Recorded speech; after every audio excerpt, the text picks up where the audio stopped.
Aquí podemos observar que tenemos la tabla de frecuencia. Al lado derecho, lo que es el gráfico de barras. Comencemos con zona de residencia. Según los datos tenemos Lima Norte, Lima Sur, Lima Este, Lima Oeste, Lima Centro y Lima Provincia. En fin, ¿qué es la frecuencia absoluta? Es decir, cuántas personas respondieron al formulario. En cuanto a G, que es la frecuencia acumulada, va sumando los valores hacia abajo. Como resultado va acumulando la cantidad de personas que respondieron el formulario. Por último, en G, que es el porcentaje, representa un porcentaje de cada grupo de donde vive, que es la zona de residencia. Y al lado derecho tenemos lo que es el gráfico de barras, que se realizó tal y como nos pide en el guía del informe. Se puede observar que la gran mayoría vive con un 86% en Lima Sur. En la siguiente tabla de frecuencia tenemos el género. Lo que es en masculino en FI son 35 encuestados y en femenino 29, que es un total de 64 personas encuestadas. En G, como bien dije, G es la suma hacia abajo como resultado, que va acumulando también la cantidad de personas encuestadas, que nos da 64 también. En lo que es en el porcentaje podemos darnos cuenta que en masculino son un 55% y en femenino 45%. En un total es de 100%. En el gráfico de barras podemos observar que hay más personas masculinas en 55%. De frecuencia tenemos lo que es la generación de edad. En primero tenemos la generación alfa, que fueron un total de encuestados 7. En generación Z, 54 encuestados. En millennials, 2 personas. Y en generación X, 1. Y baby boomers, ninguno. El total también es 64 personas. De ahí en G, como bien ya había mencionado anteriormente, es la suma de los valores hacia abajo. Y tenemos lo que es el porcentaje. Generación alfa representa un 11%, generación Z un 84% y en millennials 3% y en generación X 2%. De ahí tenemos lo que es el gráfico de barras, que podemos observar que la generación Z es la que cuenta con más porcentaje, que es un 84%. Tenemos lo que es estado civil. Tenemos soltero, casado, divorciado, conviviente y viudo. En soltero son un total de 56 personas encuestadas. Y en casado 2, divorciado 0 y conviviente 5, viudo 1, total de encuestados 64. En lo que es G, sumamos los valores hacia abajo, el porcentaje lo sacamos en lo que es por cada estado civil. En el gráfico de barras podemos observar que con la el mayor porcentaje viene siendo solteros, que nos representa con un total de 88%. En la última tabla tenemos lo que es el número de horas de trabajo. En una hora tenemos 13 personas, en 2 horas 0, en una hora 1, en 4 horas 2, 5 horas 2, 6 horas 4, 7 horas 1, 8 horas 7, 9 horas 4, 10 horas 5, 11 horas 0, 12 horas 15. Total de encuestados 64 personas. En G es la suma hacia abajo. Y en porcentaje tenemos lo que es una hora 20 horas.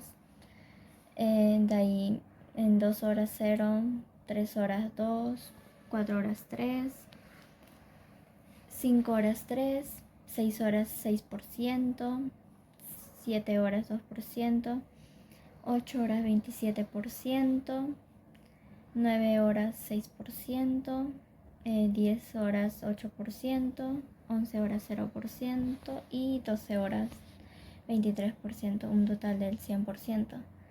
En el gráfico de barras podemos observar que el mayor porcentaje es 8 horas de todos los encuestados, que son 64.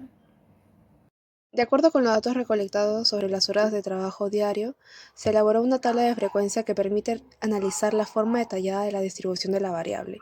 La media de horas trabajadas al día son de 7 horas y media, lo cual representa el promedio general entre todos los trabajadores encuestados. La mediana, que indica el valor central de la distribución, es de 8 horas, lo que sugiere que la mitad de los trabajadores trabaja más de 8 horas y la otra mitad menos. Por su parte, la moda, que representa el valor más frecuente, también es de 8 horas, lo que confirma que esta es la cantidad de tiempo que más comúnmente se trabaja en un día. Estos resultados muestran una distribución ligeramente sesgada hacia valores menores, ya que la media es inferior a la mediana y a la moda. En conjunto, estas medidas reflejan una cercana a las 8 horas diarias, aunque existen algunos casos con horarios mucho menores o mayores, como se observa en la tabla. Este análisis se realizó utilizando una tabla de frecuencia simple, en la cual se organizan los valores de horas trabajadas XY junto con la cantidad de personas o frecuencias absoluta phi, que corresponde a cada valor. A partir de esta tabla se llevaron a cabo distintos cálculos estadísticos para obtener medidas de tendencia central y principalmente medidas de dispersión. En la primera parte del análisis se calcula la media aritmética o promedio de horas trabajadas. Esto se hace multiplicando cada valor xy por su frecuencia phi para obtener el producto xy por phi, y luego se suman todos estos productos. El total se divide entre la suma total de las frecuencias n, que en este caso es 64. El resultado de esta operación da una media de 8 horas trabajadas por persona. Este valor representa el punto central alrededor del cual se distribuyen los datos. Luego se calcula distintas medidas de dispersión. La primera es el rango, que es la diferencia entre el valor máximo y el valor mínimo de horas trabajadas. En este caso el rango es 12, ya que el valor máximo es 12 y el mínimo es 0. El rango nos da una idea general de la amplitud de los datos, pero no informa sobre cómo están distribuidos. Después se calcula la desviación media. Este valor muestra cuánto se alejan en promedio las horas trabajadas con respecto a la media. Para ello se obtiene la diferencia absoluta entre cada xy y la media. Se multiplica por la frecuencia phi y luego se suma todo. Finalmente se divide entre el total de datos. El resultado es una desviación media de 3.02, lo que indica que en promedio cada dato se desvía 3.02 horas, 0.2 horas de la media. También se calcula la varianza, que es otra media de dispersión, pero en lugar de trabajar con valores absolutos se utilizan las diferencias al cuadrado entre cada xy y la media. Estas diferencias se multiplican por sus frecuencias y se suman. Luego se divide entre n-1, es decir, 63. Ya que se está trabajando con una muestra, el resultado de esta operación es una varianza de 14,516. La varianza sirve para entender la variabilidad del conjunto de datos, aunque su unidad está al cuadrado. A partir de la varianza se obtiene la desviación típica o estándar, que es la raíz cuadrada de la varianza. Este valor permite conocer la dispersión de los datos en las mismas unidades originales, en este caso horas. La desviación estándar calculada fue de 3.81. Esto significa que en promedio los datos se dispersan unas 3.81 horas alrededor de la media. Finalmente se calcula el coeficiente de variación, que es una media relativa de la dispersión expresada en porcentaje. Este se obtiene dividiendo la desviación estándar entre la media y multiplicando por 100. En este caso el resultado es una coeficiente de variación de 51.3%, lo cual indica que la variación de los datos respecto a la media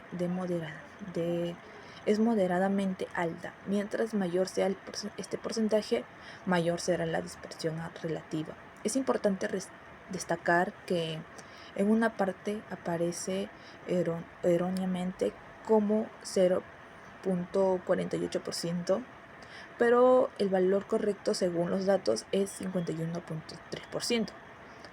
En resumen, la media de horas trabajadas fue de 8, con una variabilidad moderada entre los datos, ya que el coeficiente de variación muestra que la dispersión representa poco más de la mitad del valor promedio.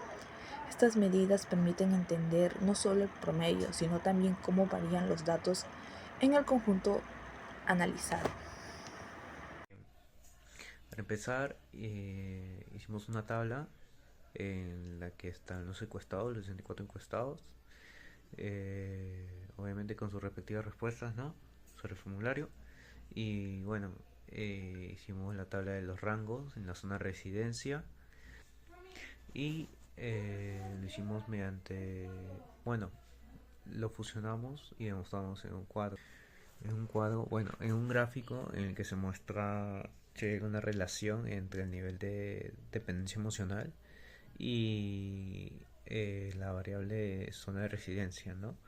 Bueno, cada punto que se muestra es una persona encuestada con su nivel de zona de residencia, ¿no? Con su nivel de dependencia emocional en el eje horizontal y en la zona de residencia está en el eje vertical. Como pueden ver en el gráfico se encuentra la mayoría de los puntos que están alineados en una sola zona, ¿no? Lo que indica que casi todas las personas viven en el mismo área. Esto nos lleva que este gráfico eh, puede indicar que la zona de residencia no influye tanto o significativamente en el nivel de la dependencia emocional de una persona, ¿no? Bueno, en esta parte del proceso en Excel podemos observar cómo aplicamos los descuentos directamente al sueldo básico de cada trabajador.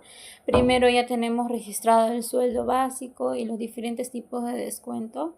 Luego usamos fórmulas de Excel, calcula automáticamente el total de descuento y lo resta en sueldos básicos, dándonos el sueldo neto.